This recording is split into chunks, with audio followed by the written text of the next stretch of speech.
Welcome to Nifty's Targeted PD Seminar Series. The purpose of these seminars is to provide a review in content, instructional activities, and Nifty best practices. These seminars are useful for teachers who have recently gone through Nifty University, as well as for veteran teachers looking for content and teaching refreshers. On this webinar, we will discuss economics of a unit. By viewing this seminar, you will be able to explain the structure and function of the economics of one unit of sale, understand the process of defining a unit of sale, and identify Nifty best practices and suggestions for teaching and having students construct their own EOU analysis. Before we discuss the economics of one unit of sale, let's review Nifty's units of learning. Students learn about the economics of one unit in Chapter 10, Section 2 of the 11th edition textbook. This falls in our third unit of learning. However, being able to properly construct an EOU is one of the foundational pieces of the Nifty business plan. Without it, you can't assess your opportunity, assess profitability of the business, or even project sales effectively.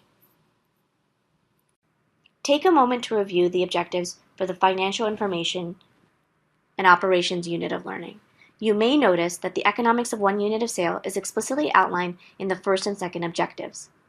In addition, being able to determine how much a business makes after one unit of sale is a fundamental piece of information to complete the other three objectives. It's impossible to know the financial health of a business without knowing the contribution margin for each unit. The 11th edition textbook defines the economics of one unit of sale as a calculation of the profit or loss for each unit of sale for a business. In this analysis, the entrepreneur should be able to determine how much money is left over after a sale when all variable expenses are considered. This includes any and all material and labor related to making or delivering a service. This can also include shipping, packaging, or commission. For students that have a hard time categorizing expenses that belong in EOU, try to have them identify expenses that wouldn't happen if they had no customers. You may remember from your Nifty University experience that the first part of constructing an EOU analysis is to determine how a business defines a unit of sale. For example, a student may have a recipe for the best homemade pizza, but how that business is ultimately structured depends on how the student wants to sell the pizza. If the student decides to sell the pizza by the slice, deliver whole pizzas, or have a pizza party, it all has a profound effect on the operations and the business model. Let's look at one way the student could potentially structure her business. For example, imagine a student would sell slices of pizza outside sporting events from a cart. The business model, selling price, and variable expenses are all impacted by this definition of one unit. In this example, the student has structured her EOU around an individual slice of pizza. You will notice that the variable materials expenses include all the ingredients to make the cheese pizzas. The student also lists variable expenses for each customer, including a paper plate and a napkin. Startup expenses like the pizza warmers and the cart itself, as well as monthly expenses like insurance, would not show up here, as they are not consumed with each unit of sale. You may also note that these costs for each of the ingredients, materials, and even labor are very low. This is because the student correctly figured out the material and labor for an individual slice of pizza. In this case, the student determined how much the ingredients cost to make one whole pizza and then divided it by 8 slices. The student also followed the same process to split the time it took to make the one pizza by 8 as well. For a comparison, let's assume the student now decides to deliver whole pizzas as part of her business model. The first thing you will notice is that the student now has to account for 2 labor sources, one to make the pizza and one to deliver the pizza. Also, you'll notice that the material expenses have increased as well. This is due to the unit being defined by the whole pizza, increasing the per ingredient cost by a factor of 8 compared to our first example.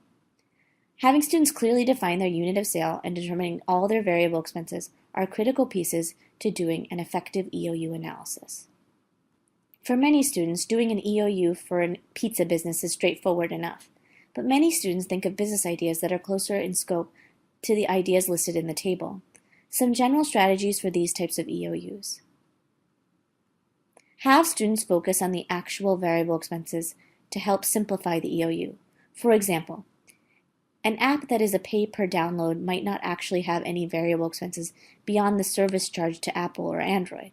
Most of these business expenses could be represented by outsourcing development and tech support in the fixed and startup expenses, making the EOU much simpler. For similar business models as example, remember the point of this activity is to get students to think about the variable expenses for their business. But we shouldn't bog down on having perfect numbers. If a student does significant research and can't find an exact price, suggest that they find a similar product or service that they can use to estimate. Try to pivot ideas or business models if necessary. Sometimes a nonprofit or a complex manufacturing business can be pivoted in a simpler way. Also, while it is not encouraged for students to do nonprofits for the purposes of this course, it is possible. Just remember that even nonprofits are businesses and have a unit of sale to be covered by someone. In the nonprofit's case, it's a donor. When teaching the concept of economics of one unit in the classroom, it's important to follow the instructional flow set out by the NIFTY instructional method. Starting with experiential activities like expense soccer and EOU activities will expose students to identifying and categorizing expenses while connecting to their prior knowledge. Teachers can then use Chapter 10.1 and 10.2 along with supplemental materials to formally introduce the content to students. Students should see case studies and investigate model business plan exemplars for guidance. Teachers can formally assess how students are doing with the topics by administering performance tasks 3A and 3B, and reteaching where necessary. Students should then apply their understanding of EOUs to their own business plan as the ultimate demonstration of learning. Here are some next steps to close out this session. Reread Chapter 10.1 and 10.2 for more content review. At the end of the chapter, there are also some great math exercises to practice economics of a unit, as well as math review. Review the Economics of One Unit PowerPoint presentation from NIFTY University. That's Day 2, PowerPoint 8. Look through the experiential activities and assessments for additional supports. Both the experiential activity lesson plans and assessments have suggestions for remediation and practice problems for students. And finally, ask your NIFTY program manager for additional support.